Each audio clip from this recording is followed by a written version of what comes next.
ఆ పెద్ద మనిషిని, వయసులో పెద్ద ఆయన్ని ఇలా దౌర్జన్యం చేసి, అధికారాన్ని అడ్డు పెట్టుకుని దౌర్జన్యం చేసి చేస్తున్నటువంటిది ఏ రాజ్యాంగంలో ఉంది అని నేను ప్రశ్నిస్తున్నాను. ఎందుకంటే మీరు ఒకసారి చూడండి, ఆ వ్యక్తిని ఒకసారి, పార్టీలో ఎంత కీలకమైన వ్యక్తి ఒకసారి మీరు ఒకసారి ఫోటో చూపించండి. ఈ విధంగా దౌర్జన్యంగా అతన్ని భయపెడుతూ చేస్తున్నటువంటి ఫొటోస్. ఇతని పేరు కొరియర్ సీను. ఈయన పార్టీలో ఎంతో కీలకమైన వ్యక్తి. నారాయణ మనోహర్ గారు కానీ, మచిలీపట్నంలో పవన్ కళ్యాణ్ గారితో కానీ ఫోటోలు దిగిన ఫోటోలు ఉన్నాయి, అన్నీ చూడొచ్చు.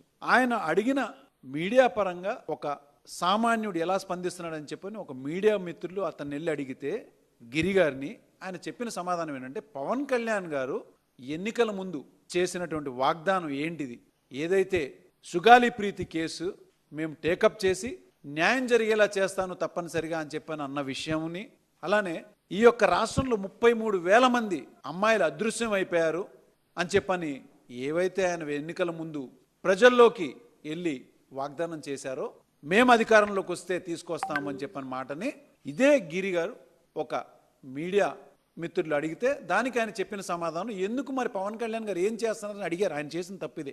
దానికి పవన్ కళ్యాణ్ గారిని నువ్వు అనేంతటి వాడు అని చెప్పని ఇప్పుడు మీకు చూపించినటువంటి కొరియర్ సీను ఇంకొక 50 మందిని తీసుకుని వెళ్ళి ఒక చిరు వ్యాపారిని ఇంత దారుణంగా, ఇంత అమానుష్యంగా వాళ్ళు ఆయన షాప్ని ధ్వంసం చేసింది కాకుండా ఇలా మోకాళ్ళ మీద నుంచోపెట్టి నువ్వు క్షమాపణ చెప్పు అని చెప్పని చేసినటువంటి విధానం ఏ రాజ్యాంగంలో ఉంది? ఎందుకని ఏ రాజ్యాంగంలో ఉందని అంటున్నానంటే, ఇవాళ పొద్దున పవన్ కళ్యాణ్ గారు జగన్మోహన్ రెడ్డి గారు అసెంబ్లీకి వస్తారా, రావట్లేదా, బహుశా రావట్లేదండి అని చెప్పని మీడియా మిత్రులకి ఆయన చెప్పిన సమాధానం ఏంటంటే, ఓహో రావట్లేదా, ఆయనకి ఏ రాజ్యాంగం ఉందో బహుశా ఆయన అసెంబ్లీకి రావట్లేదని చెప్పాను. పవన్ కళ్యాణ్ గారికి నేను మీ ద్వారా ఒక చిన్న విషయాన్ని చెప్తున్నాను. ఏ రాజ్యాంగం ద్వారా ఇవాళ ఈ అరాచకం కానీ, గతంలో ఎన్నో అరాచకాలు, అధికారంలోకి మీరు వచ్చిన దగ్గర నుంచి ఇప్పటి వరకు జరిగినటువంటి ఎన్నో అరాచకాలు ఏ రాజ్యాంగంలో ఉంది? ప్రజలకు కానీ ఇవాళ తెలుస్తుంది ఏంటిదంటే, మీరు రాసినటువంటి రెడ్ బుక్ రాజ్యాంగమే మీరు అమలు చేస్తున్నారు. మరి నిజమైన రాజ్యాంగంలో ఎక్కడా కూడా లేదు. మరి ఇదే పవన్ కళ్యాణ్ గారికి ఓ చిన్నపాటి సూచన ఏమిటంటే, ఆయన ఎన్నో సందర్భాల్లో చెప్పారు, నేను చాలా పుస్తకాలు చదివానని చెప్పని. ఆయనకి నేను చెప్పేది, మీరు ఇప్పుడున్న పరిస్థితుల్లో చదవాల్సినటువంటి అత్యవసరమైన పుస్తకం ఏది ఉందంటే అదే రాజ్యాంగం. మీరు చదవండి. మీరు చదివితే ఆ రాజ్యాంగంలో ఇలాంటివి చేయమని ఎక్కడన్నా ఉందా? మరీ ముఖ్యంగా మీరు జగన్మోహన్ రెడ్డి గారిని ప్రశ్నించారు.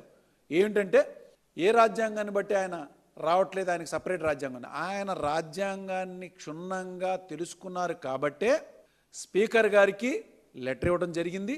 అదే విషయాన్ని హైకోర్టు ముందు ఉంచడం కూడా జరిగింది.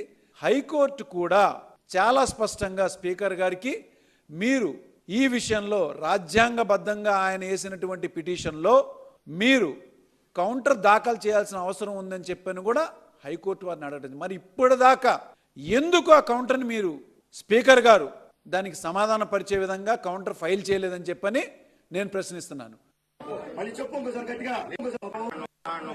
మేము మాట్లాడింది తప్పు, నేను మాట్లాడిన తప్పు, మళ్ళీ చెప్పు సార్ గట్టిగా. నేను మాట్లాడిన తప్పు, మళ్ళీ మాట్లాడను సార్. ఎవరు మాట్లాడించమన్నారు? వెనకాల ఎవరు లేదు, వాస్తవం చెబుతాను. ఎవరు లేదు సార్, ఎవరు లేదు సార్. నేను ఒక్కడే మాట్లాడింది ఆ రోజు వాస్తవం. నన్ను ఎవరు మాట్లాడి యాంకర్ రమ్మని మాట్లాడమన్నారు సార్.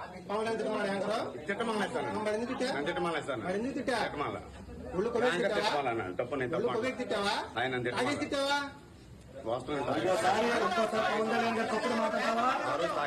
తాగేసున్నావా? తాగేసి తప్పు మాట్లాడాను, తప్పు ఆడాను సార్.